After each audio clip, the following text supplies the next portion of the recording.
Channel 2's Phil Archer has been tracking what investigators are now calling an epidemic. Since last September, almost half of the city's 3,000 ambulance runs were for drug overdoses linked to Kush. Police and firefighters are treating at least a dozen patients who took the drug called Kush. It's known as Kush, a dangerous synthetic drug that can cause comatose or aggressive behavior.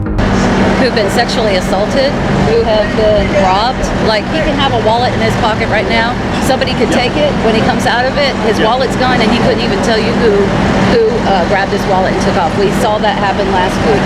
So, but in this case, he hit the synthetic weed. He fell out. He had a couple of seizures, and he's thrown up twice. They've already called the EMTs to come out here to assess them, which is what they do all day long downtown now. Since this epidemic hit, EMTs are out here all the time. This gentleman said that they come out like that they're at least here 6 times a day on his shift alone.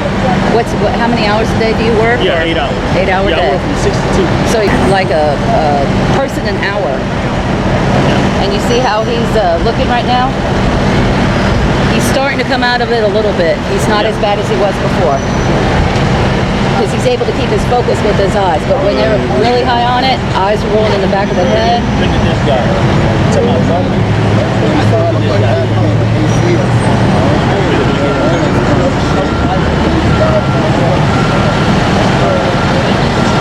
So the high lasts them anywhere from 10 to 20 minutes.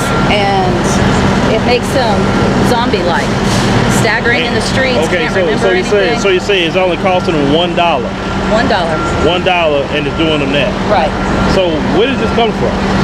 That's the problem. We don't know. We had an influx of Kush that hit the city as of the end of May inside downtown. It's always been a problem for years. The Kush has been an issue, or synthetic weed has been an issue, but it's like I said, an influx hit us at the end of May. We don't know. We know the homeless aren't bringing it in, so we don't know why the numbers are up so high now. Somebody's bringing it in, and we can't say who, because we don't know who. But it's, you got people out here with mental disorders, mental disabilities, people upset about it, they end up smoking this stuff. This happens to them, but the problem is the city doesn't have an active program to help people like this on the Kush. The state doesn't recognize Kush as a drug right now, so to get any kind of state-funded treatment, medical treatment for this, or addiction treatment, it's just not there. So that's why we're trying to work with the mayor's office they need to get the ball rolling on that. I have to assess the synthetic weed hotspots to, one, make sure that people are not laid out and dying on the side of the road, make sure that people are hydrated. I've got water with me, make sure that they've got water to drink. I also have a little flyer that I give people that want to get off of the Kush, maybe want to treat an addiction, not just the Kush in itself. So I have that information for them as well. And then also, if anything, to show the mayor that we've got advocates that are out here doing more for the individuals out here on the Kush than the city is actually doing for people out here.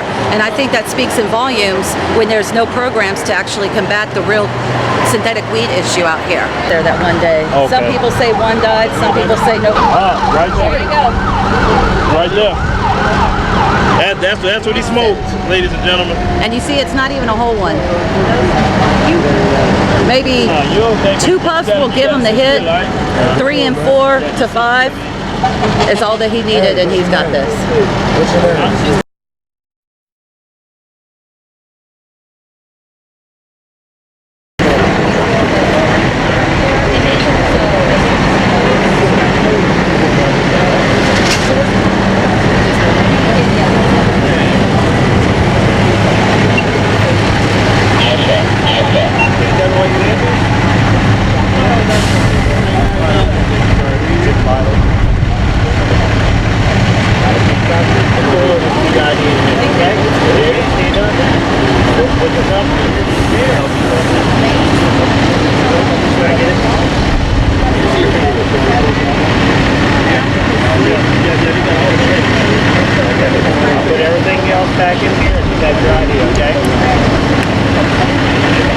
It's an epidemic. I can tell you every time I come downtown, every time I'm seeing at least one person down on the ground.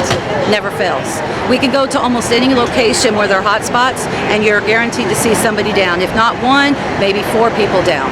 So it's pretty consistent. And like I said, there was a time I could come downtown 4 times a week and maybe call the EMTs once a month. But at the end of May, that's when the numbers rose dramatically. And I will say this, I can speculate, but the DEA and HPD had seized 9.5 tons of the synthetic marijuana on May 16th. May 23rd is when we saw it just boom through downtown. Now, I'm not saying cops are the ones bringing it in, but we know that the homeless are not bringing it into the downtown area. So just that timeline makes me a little skeptical at this point. That's why I stopped smoking Kush. Not only people laced my blunt with the heroin and made me detox and made me almost lose my life, but you ain't gonna fight a soldier. I'm a soldier, man. I'm a straight up soldier. God got me on this earth for a reason, and you ain't taking me out no easy. I'm here for a reason. I'm gonna keep fighting. I got 4 kids that need me, man.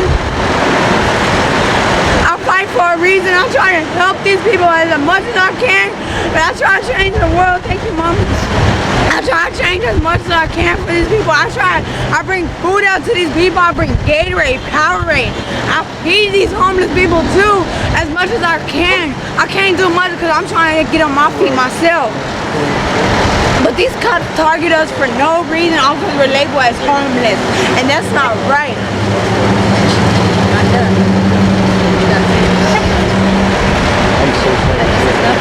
I got shot 3 times. The bullet could have took me out alone and grazed me across my stomach. A bullet stuck to my leg and a bullet grazed me on my ankle, man. I had a stud. A girl that looked like a dude jumped on me and broke my back. I was in a wheelchair for 3 months. I had a Kush that was all high on Kush, pick up a varma slab and just throw it on my head. I had 4 staples put in my head. Big Tab, all they did was just do staples in my head, send me on my way. I do it. They didn't even bother cleaning my head up. Look, see, those cops now. They're gonna write everybody a ticket. We haven't gotten any help from the city. All that we've gotten was a press conference, and it indicated that they deployed 175 officers out, but they admitted that there is no active program for people who are on Kush on the streets right now. So this means if an HPD officer pulls up and sees somebody Kushed out, he can run their ID, take them to jail, run their ID. If they're good, then leave them out here. But it's not really, I mean, what's the whole purpose of having more boots on the ground if there's no real service to help these individuals? And that's where we're trying to put the pressure on the city. They don't even have a program right now. They need to get the ball rolling on that. So that's what we're here to do as well. When are you supposed to be meeting with the city? Now that's an interesting thing. I have already sent 3 emails to the homeless liaison and city council, Mayor Turner's office, and I've not gotten a response. Not yet. I think she might have sent an email to the same requesting a meeting. She hasn't gotten a response. I've sent to the sobering center, didn't get a response. So I think the next step is, if I have to, I'll go to a city council meeting on Tuesday and say, listen, I'm sending emails. Why aren't you guys responding? You asked for a meeting with us. I'm trying to set it up, but you guys aren't responding.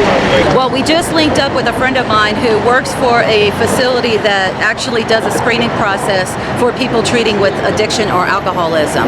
So right now, Kush may not be recognized, but if they are actually addicted to Kush, maybe through that they can get their treatment for an addiction, so to speak. So because this is brand new, she just gave me the paperwork. I write my name and my phone number down and I let them know, if you're interested in coming to the facility to get signed up 8 o'clock in the morning, you have to be there really early because they only take like 6 cases a day and it is state funded, then I'm willing to come and pick them up and take them and sit with them through the process rather than to tell them go to Star of Hope and get a bus pass and good luck making it over there. So if I give them the incentive to make it easier for them to get there, I'm going to do all that I can. Yeah, so one person at a time, just trying to tackle this. But I haven't, since it's so new, I don't have any numbers yet to say how many have come or how many have declined.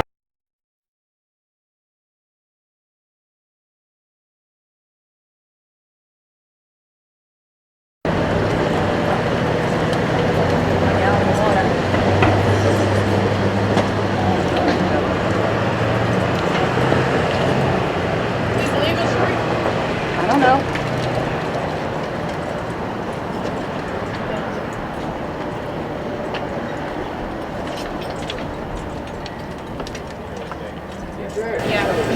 thing.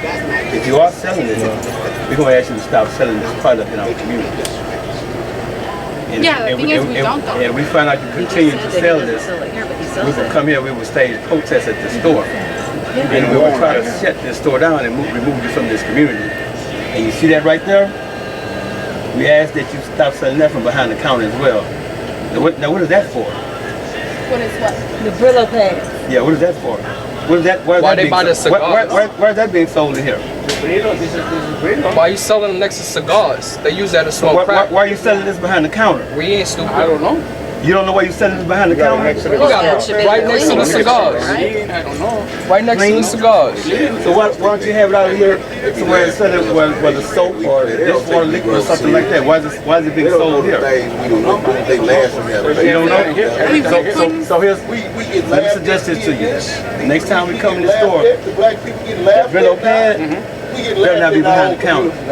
Anything that's basically adding to the declaration of our community, the negative impact of our community, we're asking that you stop selling that. So please stop selling the Kush. Please stop selling those Brillo pads from behind the counter. We know that's for the crack. I'm not accusing you. I'm not even accusing him. There's no accusation from my point. But someone that's employed in the store told someone that they sell that stuff here. And this is the thing. Have you seen the results of what's been happening with that? Yes. I mean, it's all over the news, especially in this neighborhood. Bad, isn't it? So, yeah, of course. Okay. And I just saw someone for the first time myself. I actually got it on film. I mean, this guy was just bad. So, in good conscience, you wouldn't sell something to someone just to make a profit, just to, that's going to possibly kill them or have them run the street, right? Of course not, yeah. You wouldn't do that? No. Okay, so... I mean, I wouldn't sell it, period. Mm-hmm. We don't sell it here, period. Are you the owner? No. Okay. We've been here for a couple of years, and I mean, we know what we do here. So I mean, it's not the first. My first day here. Why would someone make that kind of accusation against your business? I have no idea. I've been here for a couple of years now. I know what I sell in this store. If not, I mean, what's my point of being here? You asked about the Brillo pads. Well, what's going on with the Brillo pads? Why are you selling that behind the counter? Brillo pads, that's just behind the counter. That's been there since I started working here. So what is it used for mainly? I don't ask people why they use it for. I mean, you sell that quite often, the Brillo pads? Is it something that you sell a lot? Once every, maybe 3 times a day. 3 times a day? I mean, does the people look like regular working people that's buying it, or you kind of shady characters that's buying it? I mean, what kind of people buying it? They're regular people. Regular customers we have every time. Mm-hmm. Is it like the same reoccurring person, or different people, or? Different people. Different people? But you're selling at least 3 a day? Sometimes. Well, you said you sell about 3 a day. Like you said earlier. Now you're saying sometimes. Which one is it? Well, I mean, I work here only part-time. Okay. So the times I sell it, I mean, it's like but the 3 a day. customer buys it one and then another asks for another one. Cracking down on the Kush epidemic, Houston's Mayor Sylvester Turner announced a new initiative at Herman Park. This is just a week after more than a dozen homeless people were rushed to the hospital after overdosing on Kush. Somebody is making it and somebody is selling it.